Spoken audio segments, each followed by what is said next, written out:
Di negeri yang katanya demokratis tapi lebih ramai gosip ketimbang rapat kabinet, selalu ada dua kubu abadi, yang mencintai Jokowi seperti nabi dan yang membencinya seolah dosa turunan. Tapi setelah Prabowo naik jadi presiden, dan Jokowi masih tersenyum di belakang layar, suasana politik mendadak seperti wajan panas yang kehilangan minyak, gosong tapi tetap berasap. Gerombolan pembenci Jokowi yang dulu lantang di mimbar dan kamera kini mulai gelisah. Mereka bingung harus menyerang siapa, karena musuh lama mereka kini berjalan seiring dengan harapan baru bangsa. Yang dulunya teriak, "Turunkan Jokowi!" kini malah sibuk mencari angle baru agar tetap relevan di layar YouTube. Sementara itu, Jokowi sendiri masih dengan gaya khasnya, senyum kalem, tangan di saku, mata sipit menatap lurus seolah berkata, "Silakan ribut, saya sudah selesai main di level itu." Dan Prabowo, dengan nada berat dan wajah dingin, ia cukup bicara satu kalimat. Dan ruangan yang biasanya berisik mendadak senyap. Negara ini tidak butuh tukang teriak. Negara butuh pekerja. Kalimat itu sederhana, tapi efeknya seperti siraman air es di kepala para pengkritik yang kepanasan. Lalu muncullah narasi liar. Katanya Amin Rais marah. Katanya para pengamat mulai resah. Katanya oposisi sudah tak punya naskah. Padahal yang sebenarnya terjadi hanyalah satu hal sederhana. Politik sedang bergeser, dan yang tak bisa menyesuaikan akan tertinggal, seperti kaset rusak yang masih memutar lagu lama di zaman Spotify. Kembali bergema. Nama-nama yang dulu menjadi bintang di panggung oposisi kini mencoba menyalakan lagi obor yang mulai padam. Tapi entah kenapa, nyalanya tak seterang dulu. Mungkin karena bahan bakarnya sudah habis, atau mungkin karena rakyat sudah tidak tertarik menonton drama lama dengan pemeran yang sama. Gerombolan pembenci Jokowi, begitu mereka dijuluki oleh warganet yang lebih cepat menganalisis ketimbang lembaga survei. Mereka dulu berdiri gagah di setiap kesempatan, mengangkat jargon, kebenaran rakyat, dan suara nurani bangsa. Tapi kini, setelah Prabowo yang dulu mereka elu-elukan naik menjadi presiden, mereka kehilangan arah. Ingin menyerang Jokowi, tapi takut terseret Prabowo. Ingin mendukung Prabowo, tapi malu dengan rekam jejak ucapan mereka sendiri. Mereka mulai mencari-cari celah baru tentang proyek, kebijakan, bahkan gaya bicara. Semua diserang, tapi tak ada yang menggigit. Netizen sudah kebal. Setiap serangan justru berbalik menjadi bahan tawa di kolom komentar. Dunia maya berubah jadi arena gladi resah antara yang masih ingin jadi oposisi dan yang diam-diam sudah mulai menyesuaikan posisi. Ada yang mencoba tampil bijak di podcast, membahas moral, etika, dan integritas padahal jejak digitalnya sudah penuh dengan video lama berjudul "Prabowo Jangan Dipercaya". Ada juga yang mendadak bicara soal nasionalisme, seolah lupa dulu pernah menyebut presiden sekarang sebagai simbol otoritarian. Ironinya, mereka ingin dianggap konsisten, tapi justru terlihat seperti aktor yang lupa naskah. Di antara mereka, ada pula yang mencoba strategi baru, berpura-pura netral. Gaya bicara dibuat lembut, seolah sudah insaf dari fanatisme politik. Tapi di balik setiap kalimat, kita doakan saja yang terbaik, terselip aroma sindiran yang khas.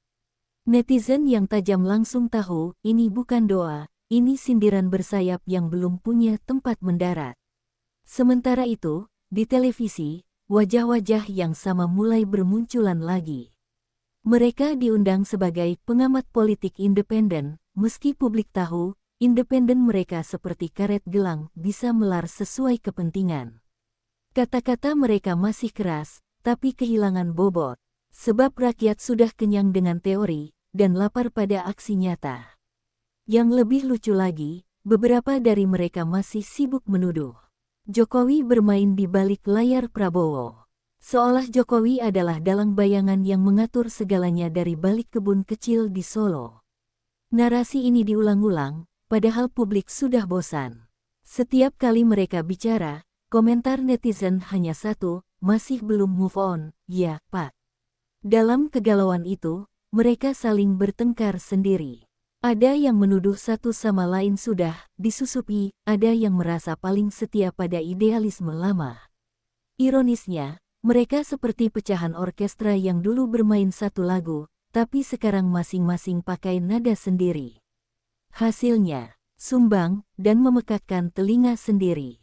Jokowi di sisi lain tetap tenang. Tidak ada klarifikasi, tidak ada bantahan.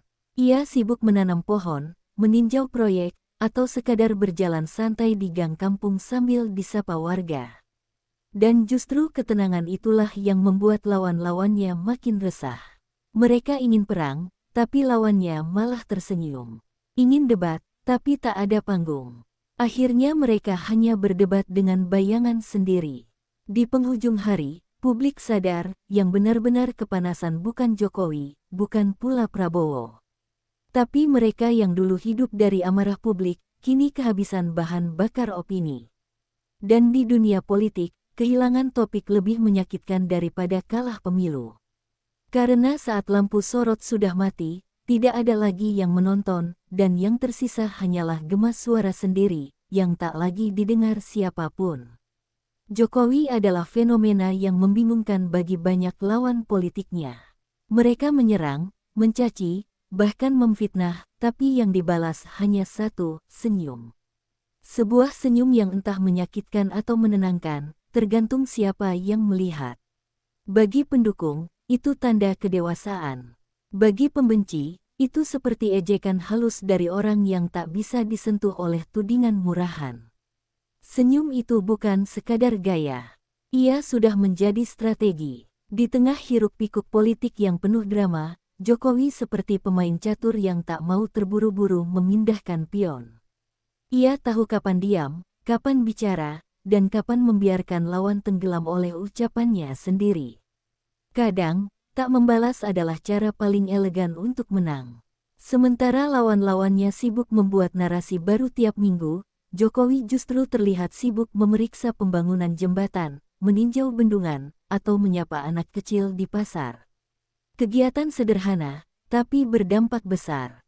Kamera merekamnya, rakyat melihatnya, dan narasi lawan pun kalah oleh adegan kehidupan nyata.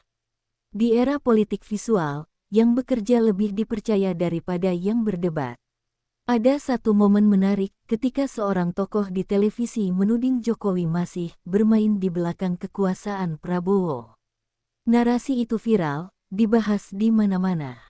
Tapi Jokowi hanya menjawab dengan satu kalimat ringan, sambil tertawa kecil. Ya silakan saja kalau ada yang berpikir begitu. Jawaban yang terlihat sederhana, tapi justru membuat tuduhan itu hancur oleh ketenangan. Di dunia politik, reaksi adalah senjata. Dan Jokowi sudah mengubah ketenangan menjadi tameng paling mematikan. Ia tahu bahwa marah hanya memberi panggung pada lawan, sementara diam justru membuat lawan kehilangan arah. Mereka menunggu Jokowi terpancing, tapi yang muncul hanya senyum dan langkah tenang ke proyek berikutnya. Warganet menyebutnya, senyum sabar tapi menusuk. Karena setiap kali Jokowi tersenyum, selalu ada yang kelihatan gugup di layar kaca. Mungkin karena mereka tahu, senyum itu bukan tanda lemah, tapi tanda sudah menang jauh sebelum debat dimulai. Bahkan di lingkaran Prabowo sendiri, gaya Jokowi ini menciptakan pengaruh tersendiri. Para pejabat baru mulai meniru gayanya, kalem, tidak meledak-ledak, tapi tetap tegas dalam tindakan. Publik menyebutnya, politik diam yang produktif. Dan diam-diam, Prabowo pun tampak menikmati formula itu, lebih banyak bekerja, lebih sedikit berteriak. Namun di sisi lain, senyum itu menjadi mimpi buruk bagi mereka yang tak pernah bisa menenangkan diri. Setiap kali Jokowi muncul di layar dengan ekspresi tenang, ada saja yang mendadak panas. Mungkin karena mereka berharap presiden itu jatuh, tapi yang terlihat justru semakin stabil. Mereka ingin drama, tapi yang datang malah keheningan. Kini, di kancah politik pasca transisi, Jokowi tak lagi di pusat sorotan, tapi tetap di tengah pengaruh. Ia tak bicara keras, tapi setiap gerakannya masih diperhitungkan. Seperti bayangan di sore hari, tak terlihat jelas, tapi tak bisa dihapus. Dan disitulah letak kekuatan sejatinya, kuasa tanpa kata, pengaruh tanpa paksaan. Sementara itu, gerombolan yang dulu menuduh, kini mulai kelelahan. Mereka akhirnya sadar, melawan orang yang tenang itu jauh lebih sulit daripada menyerang yang mudah tersulut. Karena bagaimana kamu bisa berdebat dengan seseorang yang tidak sedang bermain dalam permainanmu? Dan Jokowi, dengan senyum khasnya, seakan berkata tanpa suara. Saya sudah selesai berdebat, sekarang giliran kalian yang kehabisan suara. Dulu, nama Prabowo identik dengan suara menggelegar dan pidato yang bisa membuat mikrofon gemetar. Setiap kali ia bicara, intonasinya seperti letupan meriam. Tapi kini, setelah duduk di kursi tertinggi, suaranya berubah. Tak lagi menggelegar, melainkan tenang, seperti ombak besar yang memilih tidak menghantam, tapi menunggu waktu untuk menggulung. Prabowo yang dulu dikenal garang di panggung kini tampil sebagai sosok presiden yang menatap jauh ke depan, lebih sering mendengar daripada berbicara. Orang-orang di sekelilingnya mulai berbisik, beliau sudah berubah. Tapi para pengamat yang jeli tahu, Prabowo bukan berubah, ia hanya naik level. Dari pemain lapangan menjadi pengatur permainan. Di balik gestur tangannya yang kini lebih terkontrol, tersimpan pelajaran panjang tentang kekalahan, kesabaran, dan strategi. Ia tahu, politik bukan lagi soal siapa yang paling keras berteriak, tapi siapa yang paling lama bertahan tanpa kehilangan arah. Dan Prabowo, setelah sekian dekade, akhirnya memahami bahwa ketenangan bisa jauh lebih menakutkan daripada kemarahan. Rakyat pun merasakannya. Dalam setiap konferensi pers, tak lagi terdengar kata-kata meledak-ledak. Tak ada sindiran sarkastik, yang ada hanya kalimat pendek, tegas, tapi berisi. Kita harus bekerja. Kalimat sederhana itu menggema lebih kuat daripada ribuan orasi di masa lalu. Karena diucapkan oleh seseorang yang pernah berteriak keras, tapi kini memilih membiarkan tindakannya yang berbicara. Namun, perubahan itu tentu tidak disukai semua pihak. Ada yang gelisah, terutama mereka yang dulu menjadikan Prabowo sebagai simbol kemarahan. Mereka kehilangan bahan bakar, sebab presiden yang mereka kira akan menumpas lawan politiknya malah memilih merangkul. Bagi mereka, ini bukan strategi, tapi pengkhianatan terhadap idealisme. Padahal, bagi Prabowo, ini justru puncak kedewasaan politik. Di balik meja rapat, Prabowo seringkali hanya diam mendengarkan menteri berbicara panjang. Kadang hanya mengangguk, kadang mencatat. Tapi ketika akhirnya ia bicara, satu kalimatnya bisa mengubah arah pembahasan. Itulah kekuatan baru yang sedang ia nikmati, kekuatan tanpa perlu teriak. Gaya barunya ini menular. Di kabinet, para pejabat mulai berhati-hati. Tak ada lagi yang asal komentar di media. Tak ada yang mau menjadi pusat gosip. Semua tahu, presiden mereka kini bukan tipe yang mencari sensasi, tapi tipe yang mengingat. Dan itu jauh lebih berbahaya bagi yang suka bermain dua muka. Di luar istana, warganet memperhatikan perubahan ini dengan kagum sekaligus geli. Pak Bowo sekarang kayak guru silat, tulis seseorang di media sosial. Dulu gebrak meja, sekarang gebrak hasil kerja. Komentar itu mungkin bercanda, tapi mengandung kebenaran. Prabowo memang sedang menunjukkan bahwa kekuasaan tertinggi bukan berada di volume suara, melainkan di arah kebijakan. Meski begitu, di balik ketenangan itu, masih ada bara kecil yang hidup. Sesekali, ketika bicara soal kedaulatan dan keadilan, intonasinya kembali naik setengah oktav, sekadar mengingatkan dunia bahwa singa tidak berubah jadi kucing, hanya sedang memilih tidur. Dan ketika waktunya tiba, ia bisa mengaum lagi, kali ini bukan untuk marah, tapi untuk memastikan semua bergerak sesuai garisnya. Dan di sanalah politik Indonesia menemukan babak baru, Jokowi yang tersenyum dari balik layar, Prabowo yang memimpin dengan sunyi, dan para pembenci yang kehabisan bahan gosip. Karena kini, dua sosok yang dulu dipertentangkan justru berjalan seirama. Sementara mereka yang dulu menabuh genderang perang, kini hanya bisa menonton, berharap masih ada yang mau mendengarkan mereka berteriak di tengah panggung yang sudah kosong. Di layar kaca yang mulai jarang menayangkan wajah-wajah lama, tiba-tiba muncul lagi sosok yang dulu sering menjadi pusat perhatian, Amin Rais.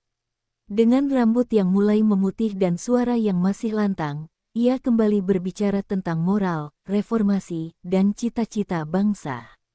Tapi entah kenapa, gema suaranya tak lagi sejauh dulu.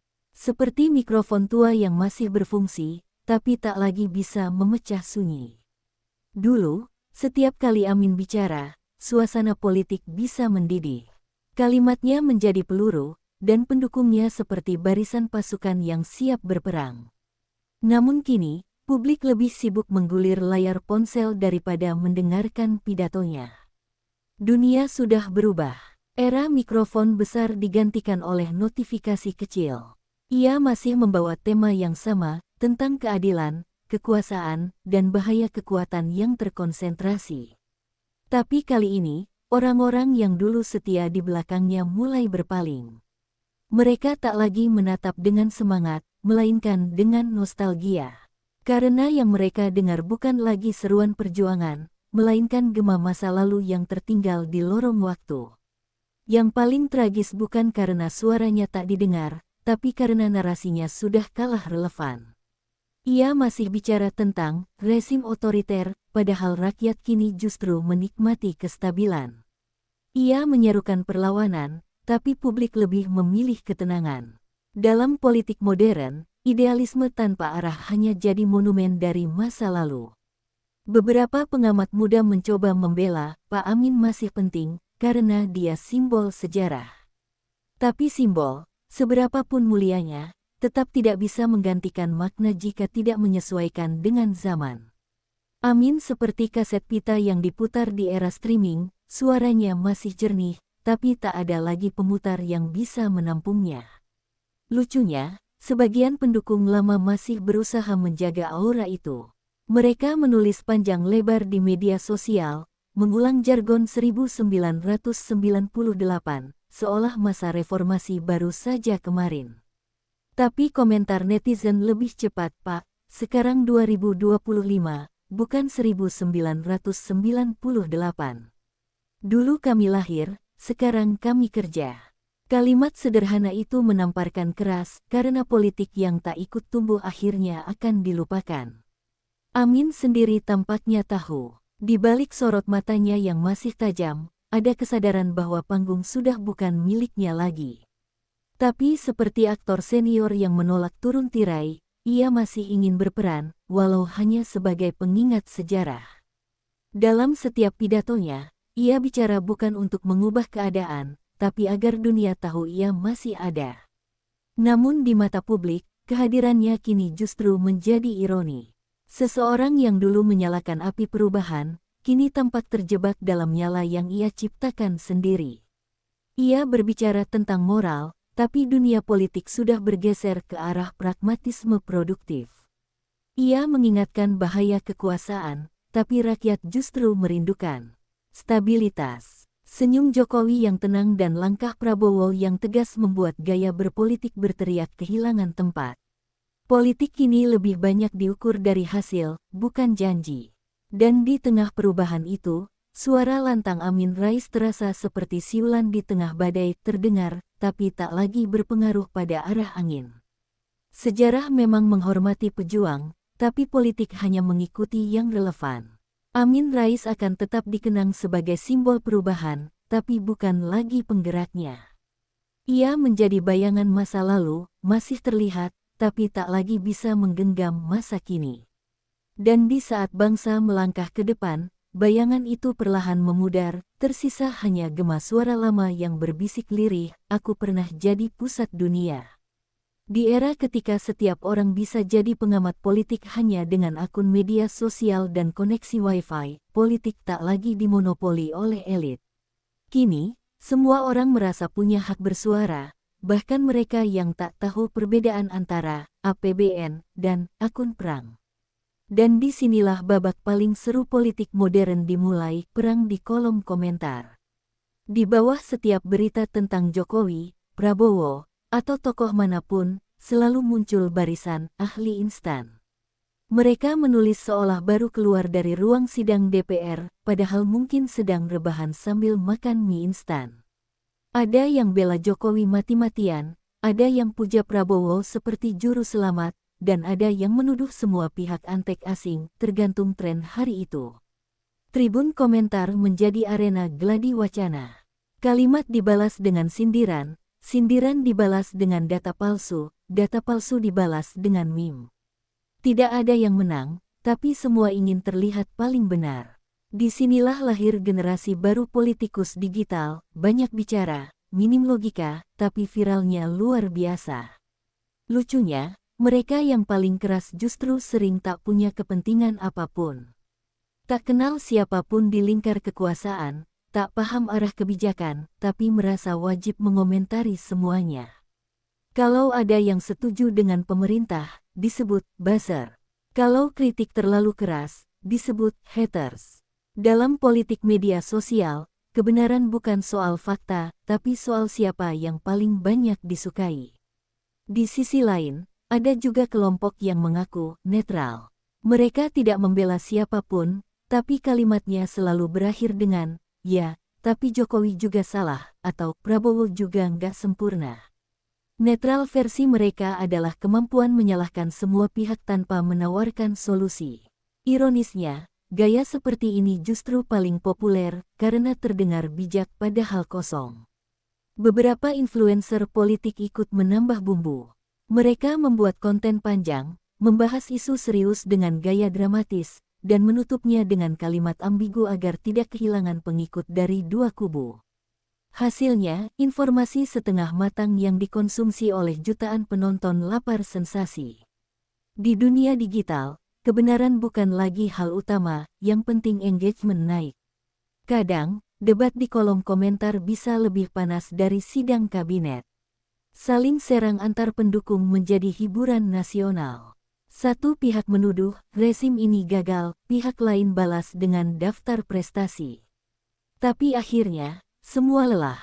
Setelah ribut berjam-jam, komentar terakhir biasanya hanya berbunyi, "Sudahlah, semua sama aja." Sebuah kesimpulan klasik dari masyarakat yang kehabisan energi berpikir.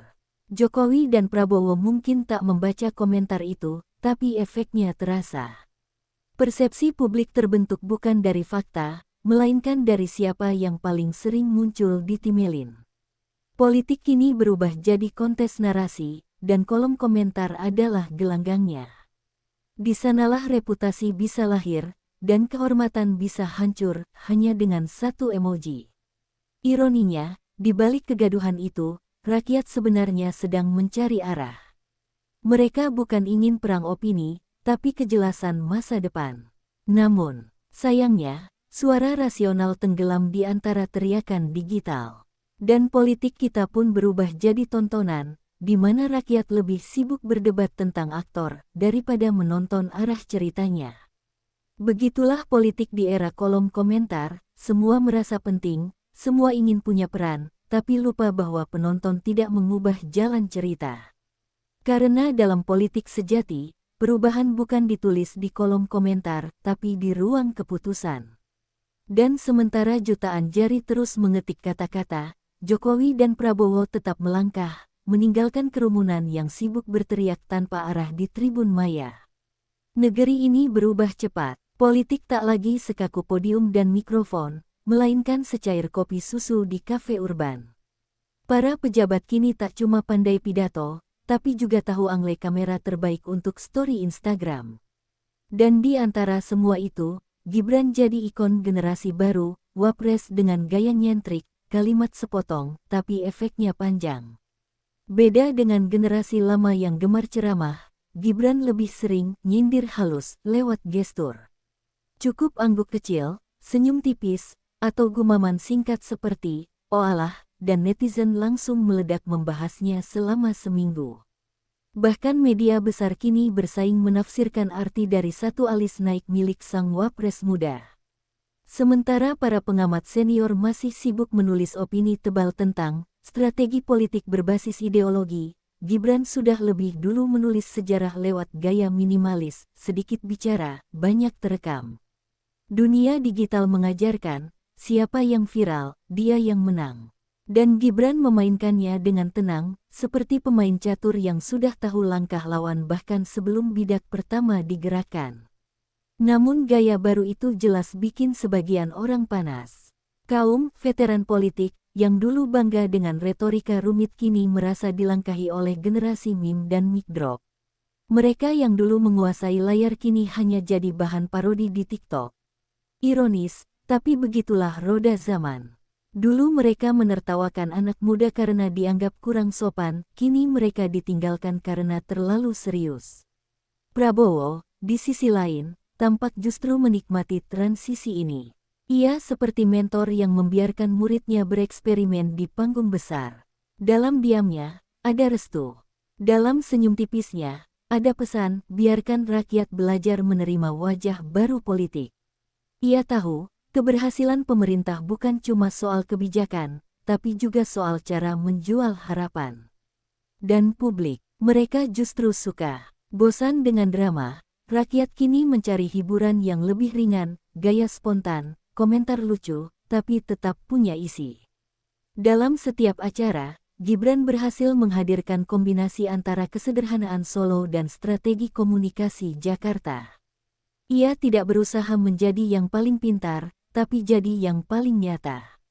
Sementara para lawan politiknya masih sibuk mencari celah, dari cara duduk, pakaian, hingga ekspresi wajahnya, Gibran seolah tak peduli. Ia tahu, di zaman ini, diserang itu justru promosi gratis. Setiap tudingan hanya menambah bahan untuk meme baru, dan setiap ejekan jadi bahan tertawaan yang malah menaikkan popularitas. Ada pepatah baru yang lahir di jagat maya, semakin dibenci, semakin trending. Dan tampaknya Gibran paham betul rumus itu. Ia tak perlu membalas kritik dengan kalimat panjang. Cukup dengan emoji senyum atau kata pendek seperti, wakak, semua selesai. Di balik kesederhanaannya, ada kecerdikan yang membuat banyak senior politik geleng kepala. Yang membuat semakin menarik, adalah perubahan citra publik. Dulu politik dianggap membosankan, kini jadi tontonan. Rapat kabinet jadi trending, konferensi pers jadi ajang meme. Gibran memelopori era di mana satu ekspresi wajah bisa jadi lebih kuat daripada satu paragraf pidato. Politik berubah jadi budaya populer, dan ia berdiri di tengahnya dengan santai. Pada akhirnya, para pengamat mulai sadar, yang mereka anggap anak kecil, ternyata sudah jadi fenomena komunikasi politik paling efektif dalam dekade terakhir. Sementara mereka masih sibuk menulis opini di koran pagi, Gibran sudah menulis sejarah lewat layar ponsel rakyat. Dan dari situ, babak baru politik Indonesia pun dimulai, bukan dengan teriakan, tapi dengan senyum. Ketika sorotan publik makin condong ke wajah muda Gibran dan gaya lembut tapi berisi Prabowo, kubu yang dulu lantang menentang mulai menggeliat. Mereka tidak mau hilang panggung begitu saja, apalagi setelah bertahun-tahun hidup dari politik opini. Mereka kembali ke kebiasaan lama, menyerang dari balik layar, menebar narasi, pemerintahan boneka, dan meratapi zaman yang tak lagi memberi mereka ruang tampil di layar kaca. Tapi masalahnya, gaya lama sudah basi. Ketika mereka melempar isu, netizen tak lagi bereaksi seperti dulu. Sekarang publik lebih cepat mencium kebohongan ketimbang wartawan senior. Satu tweet salah diketik saja, langsung dibongkar, dikomentari, lalu dijadikan bahan lawakan di TikTok. Zaman di mana oposisi teriak lalu dipercaya, sudah lewat, digantikan era, siapa lucu dia didengar. Mereka mencoba menggiring narasi, anak nepotisme, politik dinasti, sampai bocah tak paham negara. Tapi setiap kali serangan itu muncul, Gibran malah menanggapinya dengan gaya khasnya, datar, pendek, tapi telak. Namanya juga belajar, Mas. Jawaban santai itu justru membuat penyerang tampak kaku, seperti dosen tua yang tersandung debat dengan mahasiswa jenius. Lalu mereka ganti strategi, menggali gosip, mencari potongan video, berharap ada blunder kecil yang bisa dibesar-besarkan. Tapi sialnya, publik sudah kebal. Bukannya simpati, yang muncul malah rasa geli. Tiap kali kubu lama mencoba mengangkat isu, kolom komentar langsung banjir meme dan kalimat pedas seperti, "Capek deh, bahasannya itu-itu aja." Di ruang-ruang redaksi, beberapa wartawan senior mulai frustrasi. Headline mereka tak lagi viral, rating talk show politik menurun, dan generasi muda lebih tertarik menonton konten edukatif ala Gibran yang cuma 15 detik tapi mengena. Dunia berubah, tapi mereka tidak. Dan dalam politik, yang lambat beradaptasi akan mati pelan-pelan, bukan karena kalah, tapi karena dilupakan. Di sisi lain, Prabowo tetap tenang. Ia tidak menanggapi tudingan apapun. Satu kalimat darinya sudah cukup untuk menutup ratusan rumor. Bekerja saja dulu. Kritik boleh, asal punya data. Kalimat sederhana itu seolah tamparan halus bagi mereka yang hidup dari spekulasi. Publik menyambutnya dengan tepuk tangan virtual, sementara kubu lama menelan ludah sendiri, pahit tapi nyata. Namun bukan berarti serangan berhenti. Justru makin intens. Beberapa mantan pejabat yang kehilangan jabatan mulai muncul di layar YouTube, berbicara seolah mereka korban sistem. Mereka menuduh, menyindir, bahkan menebar fitnah halus dengan gaya seolah tahu banyak. Tapi netizen masa kini lebih tajam dari intel, setiap klaim langsung dilacak, dibantah, dan dijadikan bahan roasting. Yang paling menarik adalah bagaimana Gibran menanggapi semua itu, tidak dengan marah, tapi dengan silence strategi. Ia membiarkan gaduh di luar, tapi tetap bekerja di dalam. Setiap minggu ada kegiatan baru, kunjungan, ide, atau program konkret. Ia sadar, cara terbaik menghadapi serangan bukan dengan kata-kata, tapi hasil kerja yang sulit disangkal. Akhirnya publik mulai menilai sendiri. Di antara dua kubu, yang satu sibuk bicara, yang satu sibuk bekerja, rakyat tahu mana yang lebih meyakinkan. Dan disitulah kaum tersingkir benar-benar kehilangan taringnya. Mereka masih berteriak, tapi gema suaranya hanya memantul di ruang kosong, tanpa pendengar, tanpa pengaruh. Malam-malam di media sosial kini tak lagi dipenuhi caci maki, tapi perdebatan ringan bercampur tawa. Rakyat sudah belajar menertawakan politik, bukan terjebak di dalamnya. Dan di balik semua itu, Gibran dan Prabowo tetap melangkah dengan irama yang sama, diam, tapi bergerak. Di pagi yang cerah, halaman istana tampak berbeda. Tak ada teriakan, tak ada drama, tak ada wajah tegang. Yang terlihat hanya tawa ringan, kamera wartawan, dan suasana yang lebih santai dari biasanya. Seolah negeri ini akhirnya menemukan ritme baru, politik tanpa sandiwara, pemerintahan tanpa dendam. Sebuah perubahan yang dulu dianggap mustahil, kini mulai terasa nyata. Era baru itu lahir bukan dari pidato panjang, melainkan dari konsistensi. Prabowo dengan wibawa tuanya, Gibran dengan gaya segarnya, keduanya menampilkan duet yang unik, satu matang oleh pengalaman, satu tajam oleh intuisi muda. Publik melihat mereka bukan sebagai presiden dan wakil presiden semata, tapi sebagai simbol keseimbangan generasi. Satu kaki di masa lalu, satu kaki di masa depan. Sementara itu, lawan-lawan lama yang dulu sering membuat gaduh kini mulai redup. Ada yang memilih pensiun terhormat, ada yang tersisih diam-diam, dan ada pula yang berusaha menyesuaikan diri dengan arus baru, lebih tenang, lebih cerdas, lebih santai. Mereka akhirnya sadar, rakyat bukan lagi penonton buta. Mereka menilai bukan dari kata, tapi dari kerja nyata. Media sosial pun berubah wajah. Tak lagi dipenuhi fitnah dan perang komentar, tapi mulai ramai dengan dokumentasi kegiatan positif. Klip video anak muda yang tersenyum saat dikunjungi Wapres, petani yang bangga dengan hasil panen berkat bantuan program baru, hingga nelayan yang kini bisa melaut lebih aman. Narasi julid memang belum punah, tapi kini hanya jadi bumbu ringan dalam pesta besar kemajuan. Prabowo tak banyak bicara, tapi langkah-langkahnya tegas. Ia mulai menegaskan arah, diplomasi aktif, kemandirian ekonomi, dan keamanan nasional yang kokoh. Di sisi lain, Gibran mengambil peran sosial, menembus dunia anak muda, teknologi, dan digitalisasi.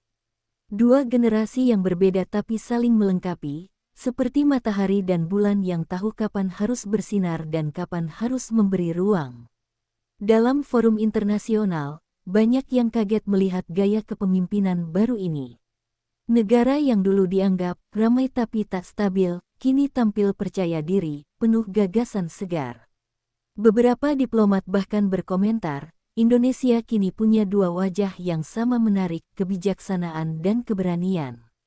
Dan publik di rumah hanya tersenyum bangga, akhirnya, politik bisa juga keren tanpa ribut.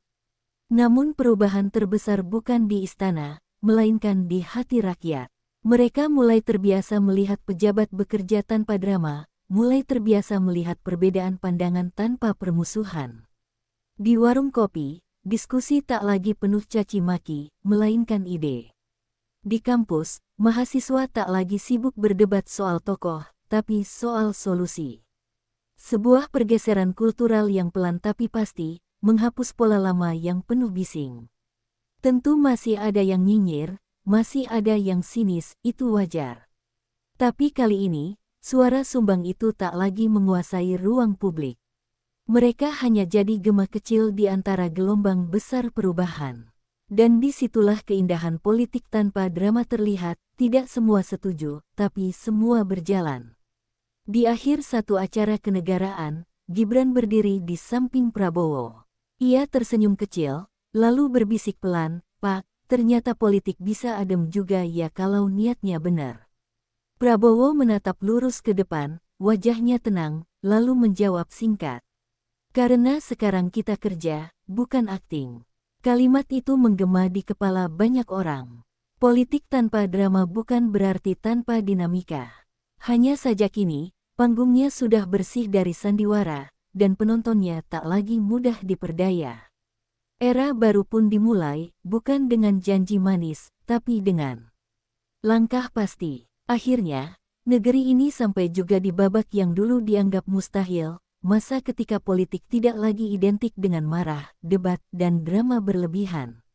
Ketika pejabat tidak perlu jadi selebritas, dan rakyat tidak lagi jadi penonton sinetron kekuasaan. Di tengah perubahan besar itu, satu hal menjadi pelajaran, kekuasaan yang tenang justru yang paling kuat. Prabowo dan Gibran bukan duet sempurna, tapi keduanya menciptakan keseimbangan yang jarang ada dalam sejarah.